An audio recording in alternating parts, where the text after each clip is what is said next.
Vamos abrir a palavra do Senhor na primeira epístola de Paulo aos Coríntios, como nós estamos nos dedicando a expor nesses últimos dias. Nós vamos ler capítulo 2, versículos de 2 a 16.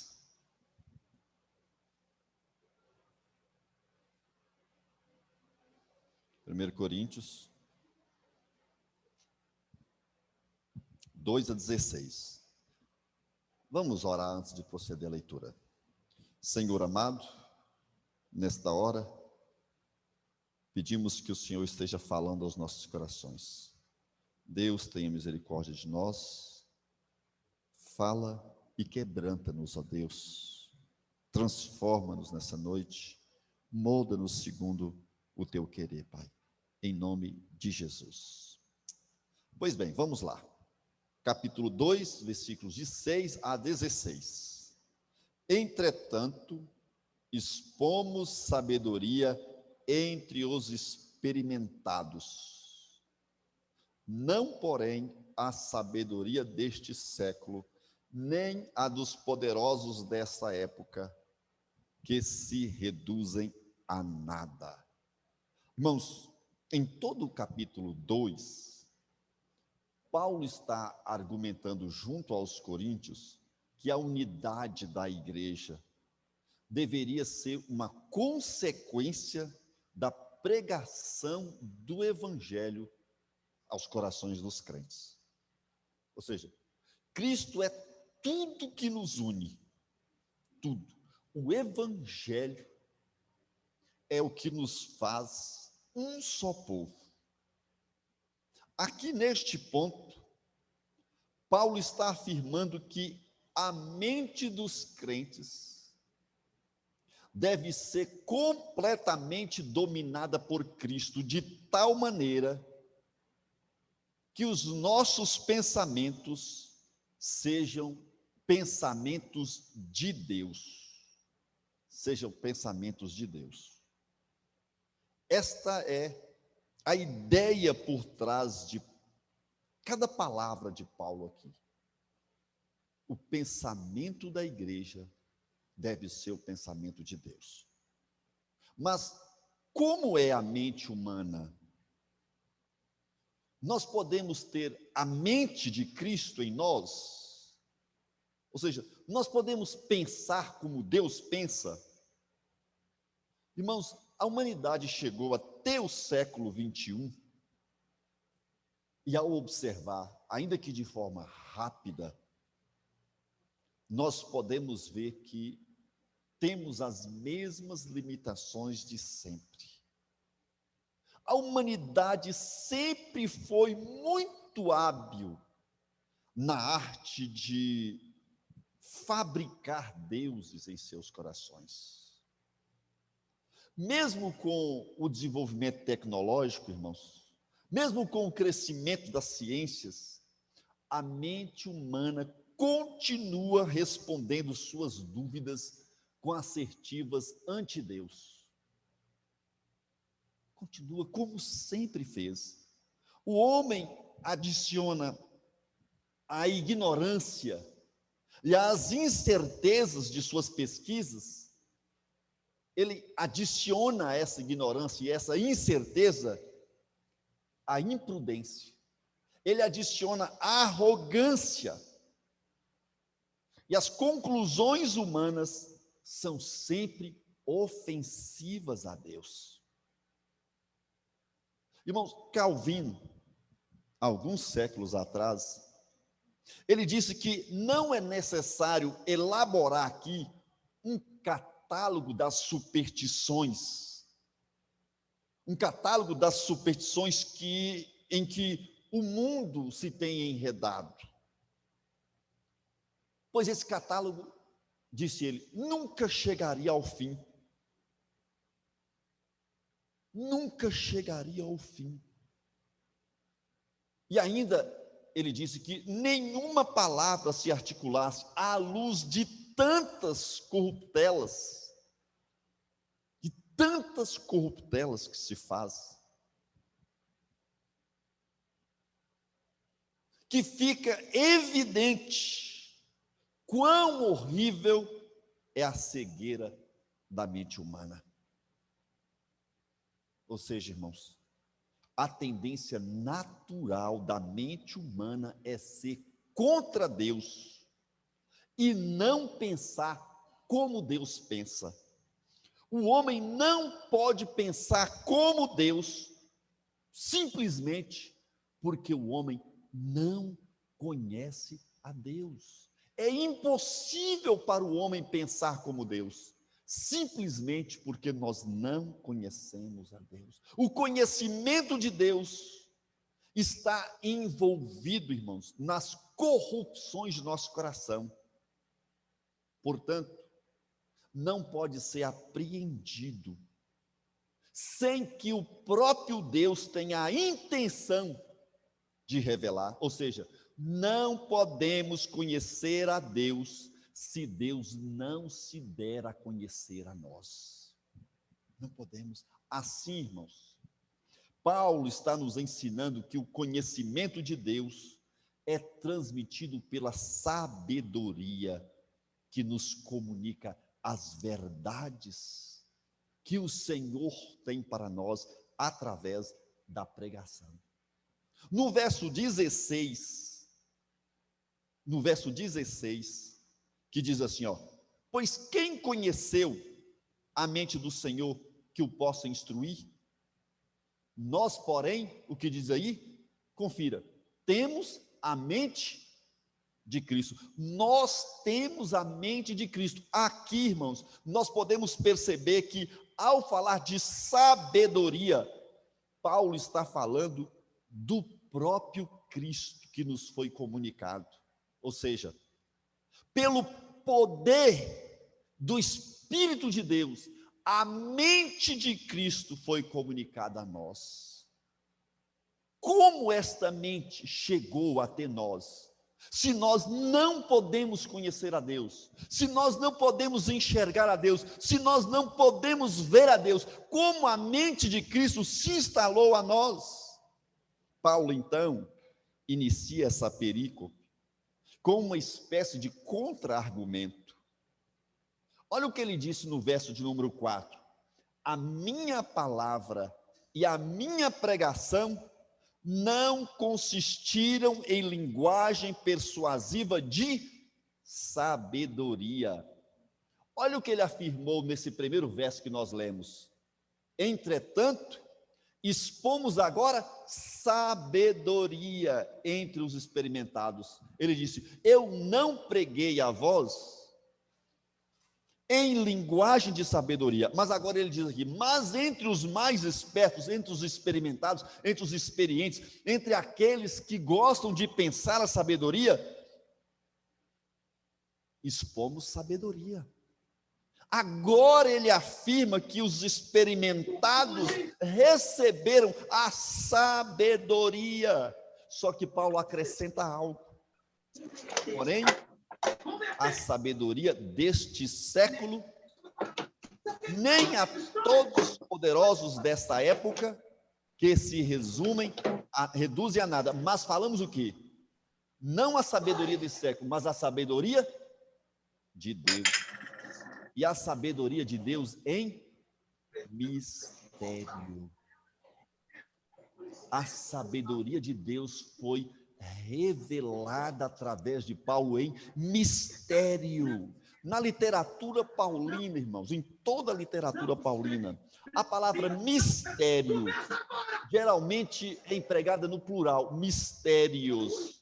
É usada para se referir, irmãos, a uma pessoa ou a uma verdade que teria permanecido por muito tempo desconhecida, se Deus não houvesse revelado. A palavra mistério aqui não significa algo que nós não possamos entender, algo que seja misterioso demais para nós, mas significa algo que, se Deus não tivesse revelado, estaria oculto até hoje. Aqui, nesse texto especificamente, Paulo está, irmãos, afirmando que a pregação cristã trata de revelar ao coração do homem planos eternos de Deus. É isto que a pregação faz. A pregação é para revelar a nós o que Deus deseja fazer desde a eternidade. A pregação, então, descortina a mente de Deus. Estes planos divinos, apesar de estarem presentes nas profecias ao longo da história da salvação, não era compreendido, irmãos. Se o próprio Espírito de Deus não tivesse revelado ao coração dos homens. Esse mistério a que Paulo se refere, irmãos, é o próprio Evangelho de Jesus Cristo. É o próprio Evangelho do qual nós estamos falando desde o início dessas exposições. O Evangelho que é a base da unidade da igreja. O Evangelho que é a razão do Evangelho da igreja. O Evangelho de Jesus Cristo sempre foi o plano de Deus para salvar a humanidade. Ele, diz a palavra de Deus, estava oculto em cada porção da religiosidade do Velho Testamento. Ele estava oculto, irmãos, no sistema de sacrifícios, na história do povo de Deus e na própria estrutura do tabernáculo. E o que é o Evangelho? O Evangelho é a verdade de que, para salvar o homem, o próprio Deus se faria presente na nossa história e morreria em nosso lugar. Esse Evangelho foi revelado desde o princípio, desde quando Deus prometeu ao primeiro casal que haveria de nascer um para esmagar a cabeça da serpente.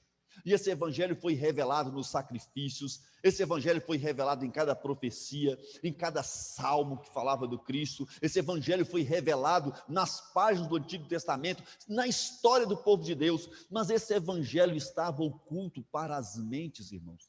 Tão oculto que nem Satanás conseguiu imaginar. Nem Satanás, eu uso essa expressão, nem Satanás, não porque Satanás seja especial ou mais inteligente que qualquer um de nós, mas pela própria idade dele, né? E pela própria presença dele diante do trono. E a prova de que ele não entendia é que a palavra de Deus diz que ele mesmo, através de Judas, conduziu o mestre à cruz.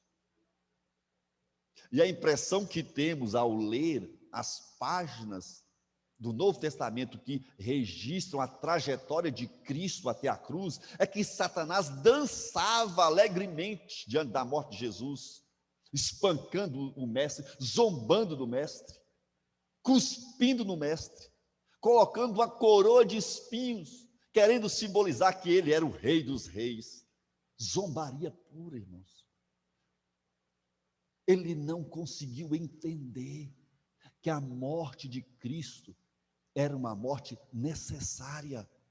É isto que Paulo está falando com sabedoria em mistério. Esse mistério, irmãos, é dado por Deus e nenhum homem pode compreendê-lo. Ninguém ouvindo o Evangelho consegue compreender o Evangelho. Porque essa sabedoria está oculta, irmãos. A remissão dos pecados nunca fora alcançado pelo sangue de animais, como o sacrifício do Antigo Testamento. Isto era apenas sombra do que haveria de vir. Hoje, para nós, isto fica claro. Como não entenderam? A revelação do mistério começa na era presente, irmãos, com a encarnação do Deus vivo, assumindo a forma humana, e até mais especificamente com a proclamação do Evangelho aos gentios, com a manifestação do Evangelho aos santos de Deus, ou seja, a totalidade dos convertidos que formam a igreja dessa dispensação. Com esta pregação, o tempo e o espaço passaram a conhecer o que antes era intangível. Vamos ler, por exemplo, Colossenses, capítulo 1, versículo 26 e 25. Colossenses, capítulo 1, 26 a 25. Alguém pode ler para nós, por favor? Colossenses 1, 26 a 25. 26 a 25? Não, né? 26 e 27. Porque não dá para voltar para trás, né? Colossenses, capítulo 1, 26 e 27. Leia, por favor.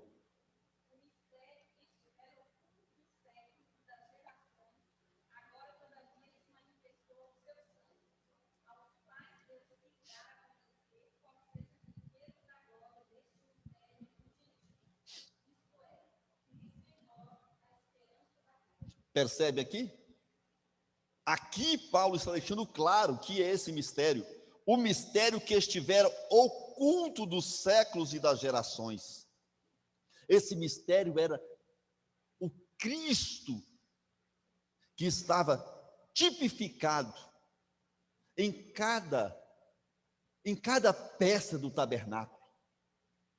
O Cristo que estava presente no livro dos Salmos, o Cristo presente em cada profecia. Ali estava o mistério de Deus, e este mistério agora, que estava oculto, se tornou então revelado a nós. A grande questão de Paulo agora é mostrar que a sabedoria da qual ele estava falando era o próprio Cristo comunicado a nós pelo Evangelho. Esta sabedoria de Deus, isso que nos salva, é a razão de estarmos juntos aqui, glorificando a Deus, é a nossa unidade. E então ele começa a dar algumas lições preciosas acerca dessa sabedoria. E ele começa a instruir o povo de Deus de forma maravilhosa. E eu gostaria de caminhar nessa sabedoria convosco agora, nesta noite. Vamos ler, versículos 6 e 7. Entretanto, expomos sabedoria entre os experimentados, não, porém, a sabedoria deste século, nem a dos poderosos dessa época, que se reduzem a nada. Mas falamos a sabedoria de Deus em mistério, outrora oculta, a qual Deus preordenou desde a eternidade para a nossa glória. Aqui, depois de toda essa explicação introdutória, vocês já conseguem ler claramente o Evangelho, né? Claramente. Paulo está falando do Evangelho de Jesus. Paulo está falando do significado da morte do Mestre. Paulo está falando daquilo que Deus fez por nós. Paulo está falando da forma maravilhosa com que Deus dominou Satanás. E ele diz que este Cristo que nos une é a nossa glória. Vocês já viram quantas vezes nesses sermões nós já usamos a palavra glória? O tempo todo Paulo usa a palavra glória. A glória do crente se mistura em definição, irmãos. O que é esta glória que Paulo diz que Cristo é para nós? Cristo é glória para nós. A glória, irmãos, é o estilo de vida que nós teremos quando Jesus voltar. A nossa vida será gloriosa, como o Cristo glorificado. Uma vida distante do pecado, uma vida distante do mal, uma vida completamente cheia de Deus. Mas a glória aqui, no conceito de Paulo, também é o que nós guardamos no coração, como resultado da alegria de ter Jesus.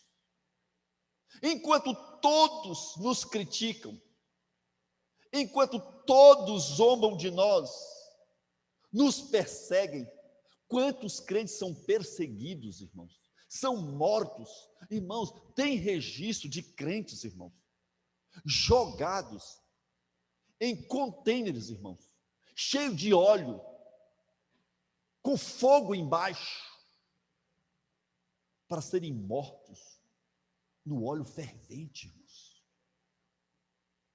Tem história de crentes, história moderna, contemporânea, que são queimados vivos, só porque são crentes. Como você reagiria se entrasse um bando de soldados aqui e colocasse todos vocês aqui de frente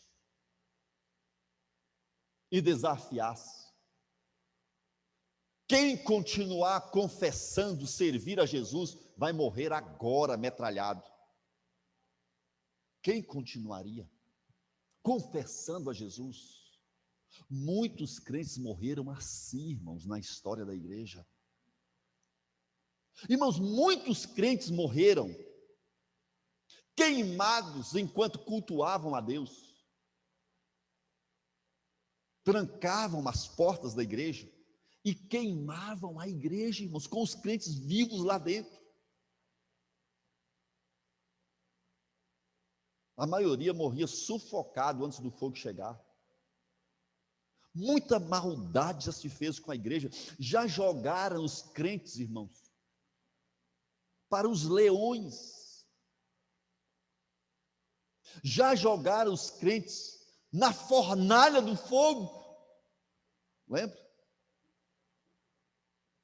Já fizeram muitas maldades, e a glória do crente é aquilo que ele sente enquanto tudo isso está acontecendo com ele. É a certeza do seu coração que no final nós seremos agraciados por Deus com a verdade da glória que nos aguarda. Esta é a glória do crente, irmãos. A glória do crente é saber que os sofrimentos desse tempo presente podem ser terríveis. A glória do crente é olhar os seus colegas de mesma profissão, de mesmo trabalho, prosperando, ficando ricos, sendo respeitados, e eles, por serem crentes, sendo considerados gentinhas. E se eles quiserem a mesma prosperidade dos colegas, eles têm que negar a Jesus. Fazer aquilo que Jesus não aprova. A glória do crente é ver todos os colegas enriquecendo, todos os colegas sendo prósperos, tendo status. A glória dele é saber que no final a minha recompensa chegará. Esta é a glória de que Paulo está falando, irmãos. Nós sofremos, nós somos zombados, nós somos perseguidos, mas no final, o Evangelho é o nosso prêmio. Nós podemos sofrer e até morrer por Cristo, irmãos, mas no fim, nós seremos recompensados pelo cumprimento da promessa. E Paulo diz: e eu sei que o meu Senhor é fiel para fazer cumprir tudo aquilo que Ele me prometeu, porque Ele me guardou para isso. Esta é a primeira verdade que Paulo fala sobre essa sabedoria, sobre esse Cristo, sobre esse Evangelho. Esse Evangelho é a nossa glória, porque esse Evangelho traz para nós uma promessa, e é essa promessa que nos une, irmãos. Essa promessa que faz você se assentar neste banco, que faz você se achegar. Segundo, versículo 8 e 9. Sabedoria essa que nenhum dos poderosos deste século conheceu. Já ficou claro, né? Nenhum poderoso desse século pode conhecer, porque só o Espírito pode revelar. Por quê? Porque se a tivessem conhecido, jamais teriam crucificado o Senhor da glória. É a primeira prova. Se Satanás conhecesse essa sabedoria, ele era o primeiro para querer impedir Jesus morrer. Ele era o primeiro. Não, não deixa morrer não. Eu fico imaginando Satanás lá, na porta da cruz. Não deixa não. Não deixa não. Porque senão eu estou perdido. Mas não, nem Satanás, nem os poderosos deste mundo conheceram. Mas, como está escrito, nem olhos viram, nem ouvidos ouviram, nem jamais penetrou em coração humano o que Deus tem preparado para aqueles que o amam. Irmãos, quanta verdade maravilhosa tem aqui nesses versos. Quantas verdades maravilhosas. Aqui, irmãos, Paulo está citando o texto de Isaías 64, de 1 a 4. É um texto um pouquinho grande, mas eu gostaria que alguém lesse para nós. Isaías 64, de 1 a 4.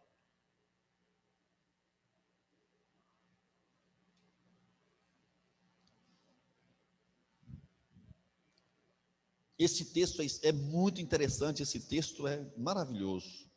Leia para nós. Os 4 versos de Isaías 64, os 4 versos primeiros.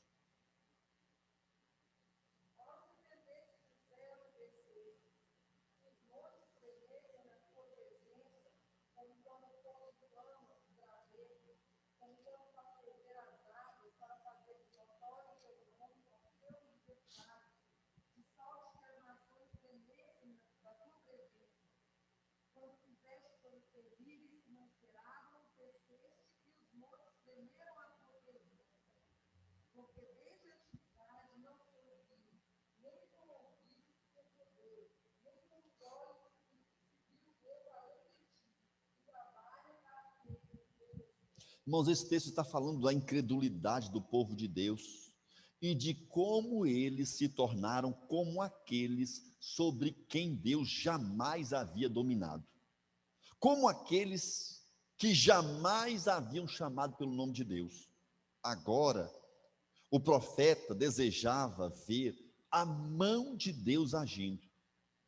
O profeta então fala do espanto que Deus causa naqueles que o servem. Por que Deus causa espanto? 3 questões maravilhosas que o profeta aqui, Isaías 64, mostra para nós. Primeiro, quando Deus age, versículo 3, ele faz coisas que jamais esperaríamos. Quando fizestes coisas terríveis que não esperávamos. Irmãos, quando Deus age, Deus sempre age de uma forma inusitada, como jamais imaginaríamos. Quantas vezes nós queremos ensinar Deus a ser Deus? E na nossa oração a gente já dá o caminho. Senhor, age assim. Senhor, eu quero isso, eu quero aquilo. Irmãos, e nada que a gente pede acontece. E a coisa começa um tumulto. Irmãos, e de repente, a luz do sol raia, brilha sobre nós. Eu tinha uma colega ainda no seminário, que ela sempre falava comigo assim, Cássio, no final, tudo dá certo. Se não deu ainda, é porque não é o final. Eu sempre disse para vocês aqui, né? Vida de crente é igual novela mexicana. Tem um monte de enrolo, mas no final tudo dá certinho. Tudo dá certinho. Tudo se ajusta. Tudo se ajusta. E como Cristo foi glorificado após terrível sofrimento, esta mesma glória está esperando por nós. E Deus sempre vai agir na sua vida de uma forma tão maravilhosa que você jamais vai imaginar. Eu preciso andar. O versículo 4 fala mais. Por que Deus causa espanto? O Senhor reserva para nós, os seus filhos, aquilo que ninguém nunca ouviu ou mesmo viu. Irmãos, todas as vezes que eu canto, ou melhor, que eu ouço cantar, que eu não sou muito bom de cantar, né? Nem arrisco, sobre a Nova Jerusalém, sobre a cidade celestial, meu coração se enche de alegria. Porque por mais que o livro de Apocalipse, que o profeta na sua visão tente traçar um quadro maravilhoso, eu sei que aquele quadro é incapaz de atingir a glória daquela cidade. Quando o Senhor diz que ali não haverá mais lágrimas, não haverá choro, não haverá ranger de dente, não haverá mais dor, não haverá inquietude de coração, irmãos, porque ali o Senhor estará conosco. Nós vamos morar com o Senhor, e toda dúvida, toda angústia, toda incerteza vão se dissipar, irmãos. Todas as incertezas se dissiparão. E nós vamos finalmente andar de cabeça erguida com o Senhor. E o texto de Isaías diz mais: apesar da nossa inconsistência, olha o verso 4, porque desde a antiguidade não se ouviu, nem com o ouvido se percebeu, nem com os olhos se viu Deus além de ti, que trabalha para aquele que nele espera. Apesar de nossa inconsistência, Deus trabalha por nós. Isso é o que mais causa espanto. Sabe o que, irmãos? Apesar de ser miserável, apesar de ser inconstante, apesar de ser um incrédulo sem marca maior, Deus ouve a minha oração e Deus vem em meu socorro. Às vezes eu fico pensando, irmãos, quando nós vamos prestar culto diante do Senhor, e eu fico olhando para a minha vida, olhando para a nossa vida, e às vezes eu olho para um e olho para outro e falo assim: ai meu Deus, o que vai acontecer aqui hoje? Porque nós somos tão pecadores. Eu habito no meio de um povo de impuros lábios, não é? E os meus lábios são impuros, como disse o profeta. Ai de mim, porque os meus olhos viram ao Senhor, mas o Senhor vem com a tenaz, com a brasa viva, e nos purifica, irmãos, e nos aceita em Cristo, porque Ele faz grandes coisas. Irmãos, o que Paulo está nos ensinando aqui? Quem conhece um Deus assim? Somente aquele a quem Ele se revela. Essa é uma glória tremenda que está sobre nós, irmãos. Apesar de sermos quem somos,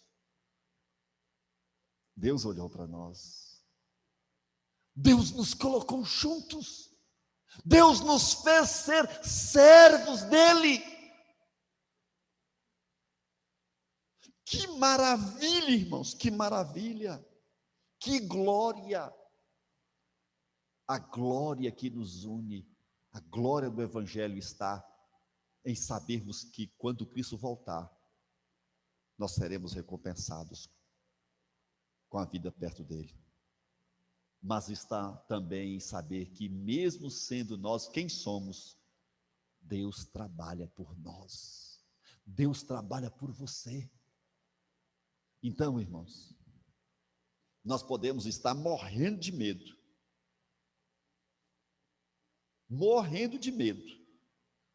desse vírus invisível, mas Deus trabalha por nós, e é tão bom descansar na confiança de que Ele cuida de nós. Não que sejamos descuidados, não que sejamos relaxados, mas, irmãos, por mais cuidadoso que você seja, o que você pode fazer? O que você pode fazer? Quase nada. Mas Deus cuida de nós. Irmãos, por último, verso 10 a 13. Diz assim: mas Deus nolo revelou. Ninguém pode conhecer, mas Deus nolo revelou pelo Espírito. Porque o Espírito a todas as coisas prescruta, até mesmo as profundezas de Deus. Porque qual dos homens sabe as coisas do homem, senão o seu próprio espírito que nele está? Assim também as coisas de Deus, ninguém as conhece, senão o Espírito de Deus. Ora, nós não temos recebido o Espírito do mundo, e sim o Espírito que vem de Deus, para que conheçamos o que por Deus nos foi dado gratuitamente. Disso também falamos, não em palavras ensinadas pela sabedoria humana, mas ensinadas pelo Espírito, conferindo coisas espirituais com espirituais. Eu já poderia fechar minha Bíblia e ir para casa feliz. Porque aqui, irmãos, nesse texto, Paulo diz que Deus nos revelou tudo por seu Espírito. Quem é o Espírito? Versículo 10, aquele que conhece todas as coisas. Irmãos, o versículo 10 diz que o Espírito é aquele que conhece todas as coisas, conhece as profundezas de Deus. O Espírito que está em nós conhece o que Deus sabe desde a eternidade. Irmãos, se você tem o Espírito, você tem a eternidade no seu coração. É por isso que você pode ler a palavra de Deus e entendê-la. É por isso que você pode ouvir um sermão e entendê-lo, porque o Espírito Santo que habita no seu coração conhece a Deus desde a eternidade e sabe tudo sobre Deus. E mais, diz o verso 11, é o único que conhece a Deus, o único. Como o espírito do homem é o que conhece o homem. Quem conhece Lloyd, senão Lloyd mesmo? O Espírito de Deus é Deus mesmo. É aquele que conhece a Deus. E o verso 12 acrescenta, o Espírito é aquele que nos foi dado, aquele que mora em nossos corações. E este, acrescenta o versículo 13, é que nos ensina tudo acerca de Jesus. O que Paulo está dizendo aqui, irmãos? Paulo está dizendo, irmãos, que a sabedoria de Cristo, a sabedoria de Deus, Cristo, nos foi concedida pelo Espírito Santo que habita em nós.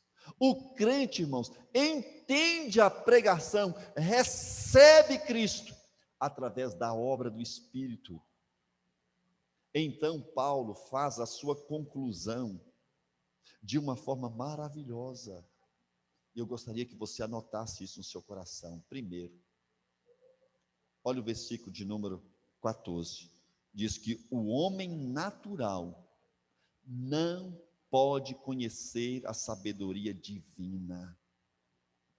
Para o homem natural, para o homem sem Cristo, para o homem sem o Espírito, a sabedoria de Deus é incompreensível, porque as coisas de Deus são para eles loucura, irmãos.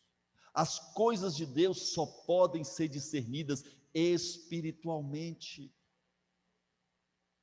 Então o homem sem Cristo não pode compreender Cristo. O homem sem o Espírito, que Paulo chama de homem natural, não pode entender nada que eu estou falando aqui, irmãos. Mas o verso 15 acrescenta que o homem espiritual tem a mente de Cristo, irmãos. Verso 15 e 16. Olha, porém o homem espiritual julga todas as coisas, mas ele mesmo não é julgado por ninguém. Por quê? Finalzinho do verso 16. Porque nós temos a mente de Cristo. Nós somos homens espirituais. Por homem espiritual, Paulo não está falando de uma categoria de pessoas com nível exemplar de santidade. O homem espiritual aqui, irmãos, é o crente convertido, que foi iluminado pelo Espírito Santo para compreender as verdades de Deus. O homem espiritual julga todas as coisas. Isso significa que nós podemos ver a vida pelo prisma de Deus.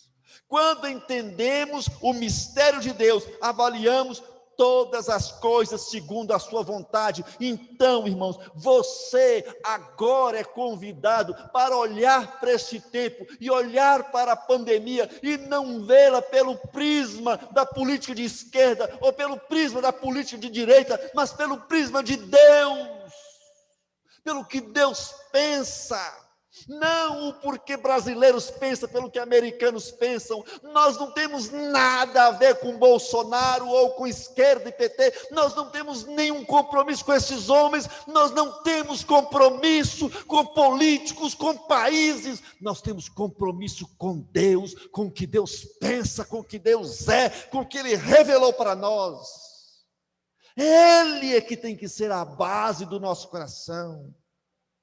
Nós não podemos ser divididos, como este país está dividido. Nós não podemos viver como este país está vivendo. Uns pela esquerda, outros pela direita. Uns contra Bolsonaro, outros a favor de Bolsonaro. Irmãos, nós não temos nada com esses homens. Nós temos que viver por Deus, por Cristo. Nós somos um povo que tem a mente de Cristo. Nós somos um povo que tem que pensar uma só coisa, viver uma só fé. E este é o momento de sermos uma igreja, como Paulo desejava que Corinto fosse.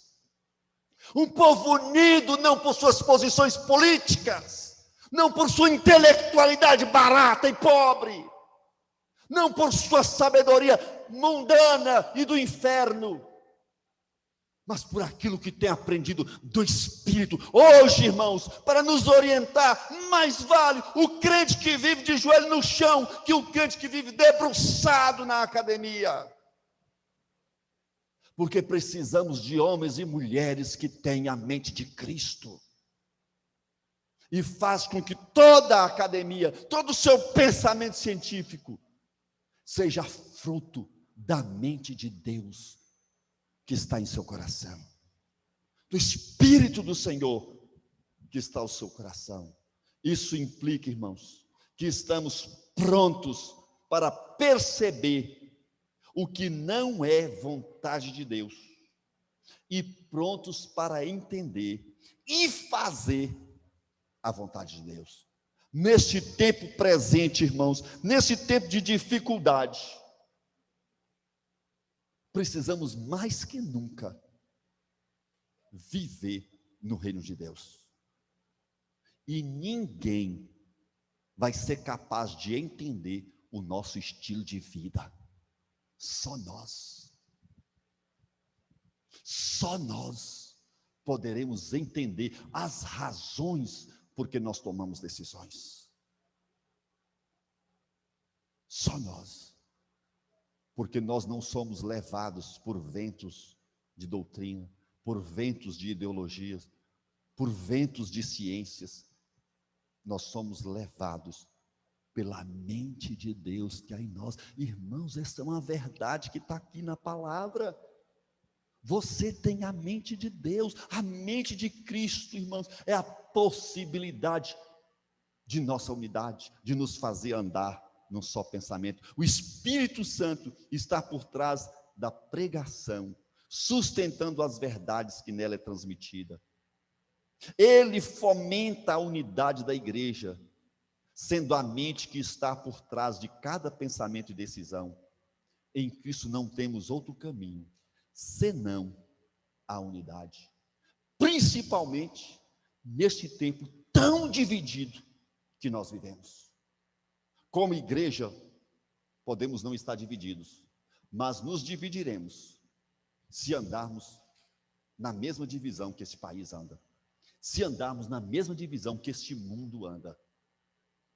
Mas deixa o mundo brigar, deixa o mundo disputar, nós estaremos unidos em Cristo Jesus.